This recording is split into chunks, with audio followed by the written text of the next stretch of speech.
Hello friends and welcome in my class microbes classes. तो आज हम यहाँ पे एसिड बेस और साल्ट पार्ट 3 को डिस्कस करेंगे।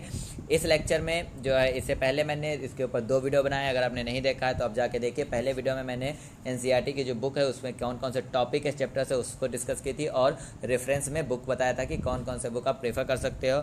और दूसरे लेक्चर में जो है मैंने एसिड और प्रॉपर्टीज़ ऑफ एसिड की बात की थी। तो इस लेक्चर में जो है हम आज बात करेंगे क्लासिफिकेशन ऑफ द एसिड। हम एसिड को कैसे क्लासिफाइड कर सकते हैं। तो एसिड का क्लासिफिकेशन जो है अनदर पैरामीटर्स को ध्यान में रखते हुए हम करते हैं। तो सबसे पहला पैरामीटर है कि ओरिजिन कहाँ से होती है किसी भी एसिड की।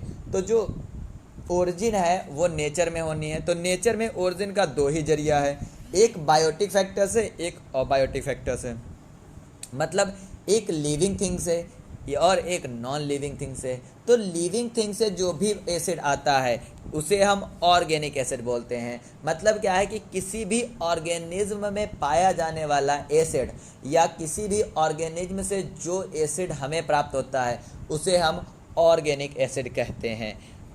ऑर्गेनिज्म जो है 2 तरीके के होते हैं, प्लांट और एनिमल। तो चाहे प्लांट से एसिड मिले या एनिमल से एसिड मिले, उन दोनों एसिड को हम कॉमन रूप से ऑर्गेनिक एसिड कहते हैं।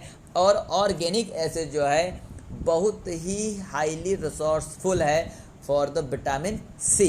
विटामिन सी जो है ऑर्गेनिक एसिड से हमें मिलता है। यही कारण है कि फ्रूट्स जो है हम अपने फूड में एज अ कंपोनेंट यूज करते हैं to get a vitamin C. तो कुछ एग्जांपल देखते हैं। जैसे फ्रूट से हमें सिट्रिक एसिड मिलता है, विनेगर से हमें एस्टिक एसिड मिलता है जो कि आप चाउमीन में यूज करते हो, टोमेटो से ऑक्जेलिक एसिड, टर्मेरिंड से टार्टरिक एसिड और कर्ड या मिल्क से लैक्टिक एसिड, एंड से फॉर्मिक एसिड हमें प्राप्त होता है। एक इंटरेस्टिंग थिंग्स है यहाँ पे, जो मैंगो ट्री होती है उसके ऊपर एक लाल कलर की एंट होती है जिसका पेट जो है सिलेंडर होता है, ढोल के आकार का होता है। उस एसिड में भी सबसे ज़्यादा फॉर्मिक एसिड होता है। एक और इंटरेस्टिंग चीज़ है, जो कोई भी जो एंट होती है जो कि हमें काटती है तो हमें जो इरिटेशन या जो पेन होता है वो भी ड्यू टू एसिड ही होता है, क्योंकि उनके स्टिंग्स में जो है एसिड पाया जाता है। वो एसिड हमारे स्किन को या हमारे टिश्यूज़ को इरिटेट करता है और उससे हमें पेन प्रोड्यूस होता है, पेन अनुभव होता है। दूसरा ऐसा एसिड जो कि अबायोटिक फैक्टर से, मतलब क्या है कि ऐसा एसिड जो कि अर्थ से, मिनरल्स से, इनऑर्गेनिक कंपाउंड से डिराइव्ड होते हैं उसे हम इनऑर्गेनिक एसिड बोलते हैं। और इनऑर्गेनिक एसिड को हम मिनरल एसिड भी बोलते हैं क्योंकि वो मिनरल्स से हमें मिलते हैं।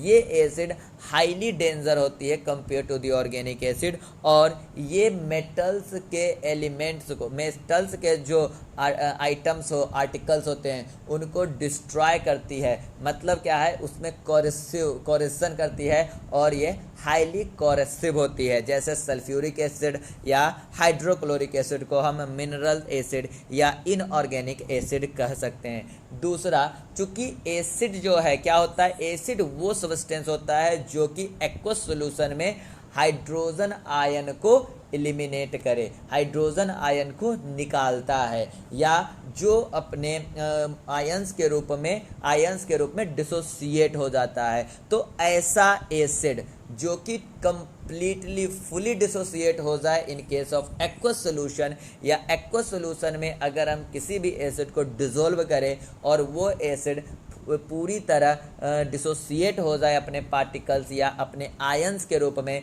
तो वैसे एसिड को हम स्ट्रॉन्ग एसिड कहते हैं। जो भी एसिड फुली डिसोसिएट नहीं होता है, पार्शियली डिसोसिएट होती है, वैसे एसिड को हम वीक एसिड बोलते हैं। और इस बेस पे, डिसोसिएशन के बेस पे अगर हम एसिड को क्लासिफाइड करते हैं तो उसे हम स्ट्रेंथ बोलते हैं, और on the basis of their strength. अगर हम जैसे एग्जांपल HCl का ले, HCl को अगर हम वाटर में डालते हैं तो हमारा H++Cl- देता है। कभी भी जब हम स्ट्रॉन्ग एसिड को रिप्रेजेंट करते हैं तो यहाँ पे ये इरिवर्सिबल साइन यूज़ करते हैं, क्योंकि ये सिर्फ एक डायरेक्शन में ही हो रहा है। यहाँ से हमारा HCl जो है वो मतलब पूर्ण रूप से फुली डिसोसिएट हो जाएगा। लेकिन अगर हम वीक एसिड की बात करें, जैसे हम कार्बोएसिटिक एसिड की बात करते हैं COOH, ये जो है हमारा कुछ इस तरह का सिंबल हम लगाएंगे, रिवर्सिबल लगाएंगे COO माइनस प्लस H+, मतलब ये सिंबल बताता है कि ये कंप्लीटली डिसोसिएट नहीं है। यहाँ पे जो है कंप्लीटली डिसोसिएट हमारा नहीं हो रहा in case of the weak acid. अगला जो है हम एसिड में जैसे वाटर मिलाने की बात कर रहे हैं, तो एसिड जो है क्लासिफाइड किया गया on the basis of their concentration. अगर कोई एसिड जिसमें एक्वस वाटर की मात्रा ज़्यादा हो, मतलब क्या है, एसिड का कंसंट्रेशन कम हो, तो उसे हम डाइल्यूट एसिड बोलते हैं। और जहाँ पे एसिड का कंसंट्रेशन ज़्यादा होता है और वाटर का कंसंट्रेशन कम होता है, उसे हम कंसंट्रेटेड एसिड बोलते हैं। अगर हम लैब में जाते हैं तो लैब में बोतल के ऊपर DIL लिखा होता है, तो DIL का मतलब होता है डाइल्यूट एसिड और CONC का मतलब होता है कंसंट्रेटेड एसिड।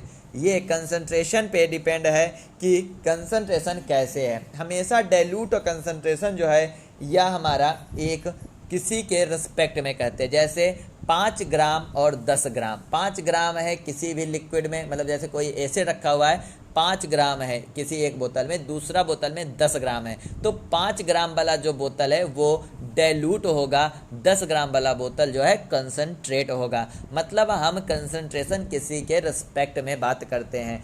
अब हमने बात की कि जो हमारा एसिड है वो हाइड्रोजन आयन को एलिमिनेट करता है, तो कितने हाइड्रोजन आयन को एलिमिनेट करता है? नंबर ऑफ हाइड्रोजन आयन के बेस पे एसिड को क्लासिफाइड किया गया है मोनोप्रोटिक एसिड। मोनो का मतलब होता है एक, प्रोटिक का मतलब होता है प्रोटॉन, मतलब क्या है, एक हाइड्रोजन आयन को अगर बाहर निकाल दे, 1 मोल हाइड्रोजन आयन 1 मोल एसिड से निकले, तो उसे हम मोनोप्रोटिक एसिड कहेंगे। मोनो का मतलब एक, प्रोटिक का मतलब होता है प्रोटॉन, प्रोटॉन का मतलब होता है हाइड्रोजन आयन। तो एक हाइड्रोजन आयन, 1 मोल हाइड्रोजन आयन अगर 1 मोल एसिड से निकले तो उसे हम मोनोप्रोटिक एसिड बोलेंगे, जैसे हाइड्रोक्लोरिक एसिड और नाइट्रिक एसिड। वहीं पे 1 मोल की जगह 2 मोल हाइड्रोजन आयन 1 मोल एसिड से, पर मोल ऑफ एसिड से अगर 2 हाइड्रोजन आयन निकले तो उसे हम डाइप्रोटिक एसिड कहेंगे, जैसे सल्फ्यूरिक एसिड। अब 2 की जगह अगर 3 मोल हाइड्रोजन आयन निकले तो उसे हम ट्राइप्रोटिक एसिड बोलेंगे, जैसे H3PO4 ट्राइप्रोटिक एसिड है। 4 निकले तो टेट्रा, 5 है तो पेंटा, 6 है तो हेक्सा। इस तरह से अगर हम चलते जाएं तो जितने नंबर ऑफ हाइड्रोजन आयन निकलेंगे उसके हिसाब से उस नंबर के लिए और प्रोटिक एसिड यूज करेंगे।